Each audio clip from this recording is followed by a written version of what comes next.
வணக்கம்ப்பா, உங்கள் பாட்டி பேசுகிறேன். தும்மல் எளிதாக வரணும் அப்படின்னு சொல்லி என்கிட்ட அது கேட்குறாங்க சில பேர். தும்மல் அவங்களுக்கு வர்றாப்புல இருக்கான், ஆனால் வரமாட்டேங்குதான்.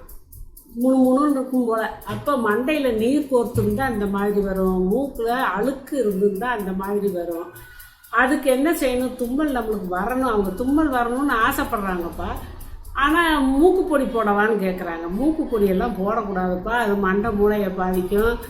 இந்த மூக்கில் இந்த இடத்துல எல்லாம் பிரச்சனை வரும். மண்டை மூளையிலே கேன்சர் வர்றதுக்கெல்லாம் வாய்ப்பு இருக்குது. அதனால் மூக்கு பொடி போட்டு தும்மவே கூடாது. உங்களுக்கு தும்மணும் அப்படின்னா இந்த கோழி இறகு இருக்கு இல்லையா, கோழி இறகு இந்த பிச்சம்னா இப்படி வரும் நீளமாக, அதை பூரா சொரிஞ்சிட்டு முனியில் விழுந்து வச்சுக்கிட்டு இப்படியே விட்டு மூக்கில் இப்படி திரிச்சோம்னா ஒரு மாதிரி முணுன்னு தும்மல் வரும்.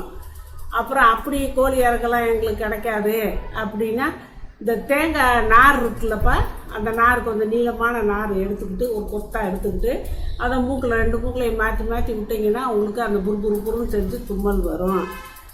அப்புறம் இந்த காஞ்ச மிளகா இருக்கு இல்லையா, வரமிளகா, சிவப்பு மிளகா, அந்த மிளகாயை ஒரு 2-3 ஒடிச்சு ஒரு 5-6 மிளகாயை ஒரு சட்டியில் போட்டு எண்ணெய் ஊற்றக்கூடாது. ஊற்றாமல் சும்மா வறுத்துக்கிட்டு இருந்தோம்னா அந்த காரம் நெடி மூக்கில் போய் நம்மளுக்கு தும்மல் வரும்.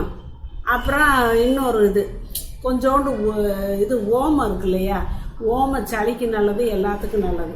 அந்த ஓமம் இவ்வளோ ஓமத்தை வறுத்து மிக்சியில் போட்டு பல்லுன்னு அடிச்சிடணும். பொடியாக அடிச்சுட்டு அதை எடுத்து வச்சுக்கணும். வறுக்கணுன்னா ரொம்ப கருகாமல் வறுக்கணும். வறுத்துட்டு வாசமாக இருக்கும். அதை எடுத்து டப்பாவில் போட்டு வச்சுக்கிட்டு அப்பப்போ உங்களுக்கு தும்மணுமோ அப்படின்னு மண்டையில் நீர் எரிக்கிச்சு தும்மணும் அப்படின்னு நினைக்கிறப்ப என்ன செய்யணும்? கொஞ்சத்தை எடுத்து ஓமத்தை எடுத்து அப்படியே இது பண்ணி ஒரு தேங்காய் எண்ணெயில் கூட லேசாக குழப்பிக்கலாம். எடுத்துட்டு உச்சி மண்டையில் இப்படியே தேய்ங்க, இப்படியே மசாஜ் பண்ணிவிடுங்க. மசாஜ் பண்ணி விட்டா மண்டையில் இருக்க நீர் இறங்கும். அந்த இறங்கும் போது நம்மளுக்கு தும்மலும் வரும். இந்த மாதிரி நீங்கள் தும்மிக்கங்க. இப்படி இதுக்கு நான் வீடியோ போடணுமான்னு யோசித்தேன். அவங்க கெஞ்சி கேட்குறாங்க, கட்டாயம் வீடியோ போடுங்கன்னு போட்டுட்டேன். இது மற்றவங்களுக்கும் யூஸ் ஆகும்னு நினைக்கிறேன். ஆனால் மண்டையில் இருக்க நீரெல்லாம் போயிடும். அப்புறம் அதே அந்த ஓமம் பொடி இருக்கு இல்லையா, ஓமம் அரைச்ச பொடி, அதை தண்ணி சுடு தண்ணியில் குழச்சி இப்படி தொண்டையிலெல்லாம் போட்டுக்கலாம். தொண்டை போட்டால் அந்த தொண்டை கட்டு இதெல்லாம் சரியாகும். இந்த தலைவலி ஒரு மாதிரியாக இருந்துச்சுன்னா அதை சுடுதண்ணியில் குழச்சி இப்படி மண்டையில் 10 போட்டுக்கலாம். இந்த மாதிரிலாம் இருக்குது. நீரேற்றத்துக்கு தான் இந்த நீரேற்றமாக தலை ஒரு கனமாக இருந்துச்சுன்னா அந்த மாதிரி போட்டுக்கலாம். இந்த மாதிரி செஞ்சுக்கோங்கப்பா.